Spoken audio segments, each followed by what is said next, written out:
The second thing we have to absolutely address, and it will take so long before you get anywhere with it, is lying. Lying, man. Kids lie. And they will convince themselves that they didn't.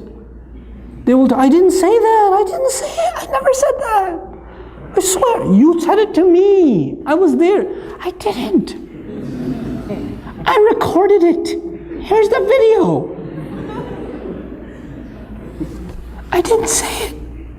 I swear I didn't. They'll watch the video and say I didn't do it. They did not. They somehow convinced themselves. You know why that happens? It happens because the first time they lied, and they actually admitted that they lied. Oh, ho, ho, ho, ho, ho, ho, ka'annahu yawmul qiyamati. Like, you lied in my house? So now, first you said, please tell me the truth. What did you actually say? And they finally said it, and then you came down with the axe. So the next time, like, I will take all of this. But once I admit that I lied, I know what comes next. You know, I am not doing that again. I am not admitting to this crime again. Because pleading guilty in this house does not work out for you. You got to stop that first. You cannot punish. You cannot punish extra for something that happened that's already made you angry. So the mother is angry because the child lied. Or because the child did something bad. Then she's angry because he lied about it. Then she's angry because she's tell me the truth, I'm giving you one last chance. One last chance. I'm going to ask you one last time, even though she's going to ask 6 more times. But she says one last time, tell me, and this is the only time I'm going to ask. I'm not going to ask again. Did you do it? No. Okay, I'm going to ask one last time. Before I tell your father, one more time. I didn't do it, I didn't do it, I didn't. And he'll go to bed, he'll cry, he'll wake up, I didn't do it, I didn't do it. He'll stick to it. And you're like, how do I deal with this? And you say, I know you did it. I know you did it. You're making me even more angry. And you get angry, and he gets more defensive. And you get angry, and he gets more defensive. And at the end of the day, you start pulling out your hair, and you're like, I don't know what to, and the husband comes home, I don't know what to do with this one. He lied. And you're like, you lied? No, it starts over again. How do we have to deal with this? We have to take those situations, and sometimes you just believe them, even though you know they're lying. I believe you because I trust you. You wouldn't lie to me. You promised last time you wouldn't lie, so I trust you. And the other kid's like, but I trust him. You're fine. You're not in trouble. And let him get away with a lie 3 or 4 times.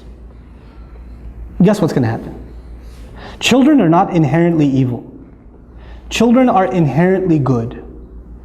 Their nature is goodness.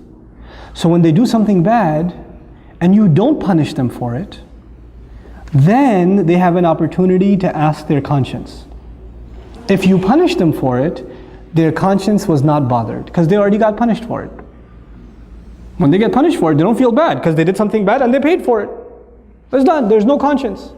But if you don't punish them once in a while, I said pick your battles. You don't have to get them for every time. Pick your battles and say, okay, I trust you. You didn't do it.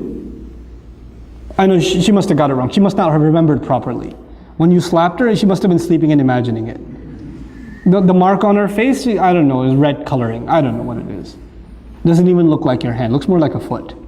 You know, so it's okay. You're not in trouble. You know what that does over time? Mama, I want to tell you something.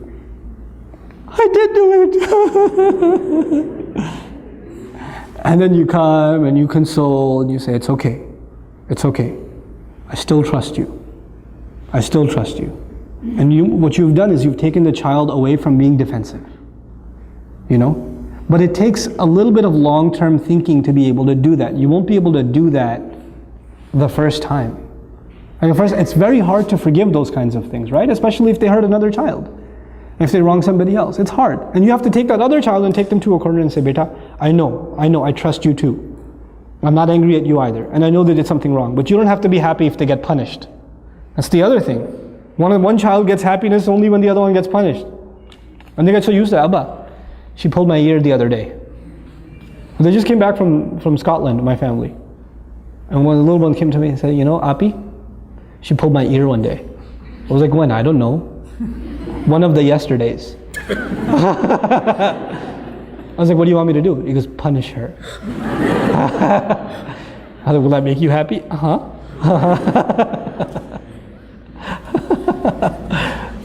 Sometimes kids do that. They get a kick out of the other one getting punished. They do. You don't want to create that either. With little kids, with the 2-year-old, it's okay. You want to entertain them. So you bring the older one and you slap your own arm a couple of times and you tell her to say, ow. You know, and she says, ow, ow, it hurts. And then, you happy now, Walid? Yeah.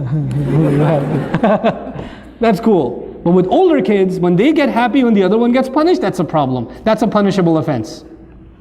That itself is a punishable offense. Why are you happy? What do you get out of that? You know? That's something we have to address with our children. So there are two things so far. Tantrums, lying. Lying. And lying, it's a long-term process. You don't get lying out of somebody's system right away.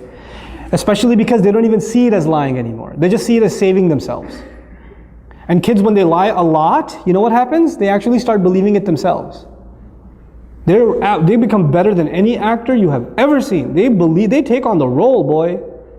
They will own it. And so you become extremely dumbfounded. Where do you even begin? Well, begin by not tackling it. Begin by disarming, taking the fear away. That's the second thing, right? So the third thing I wanted to highlight is when children are only happy, and I kind of alluded to this now, when children are only happy when the other one loses something, or when the other one got punished or something like that.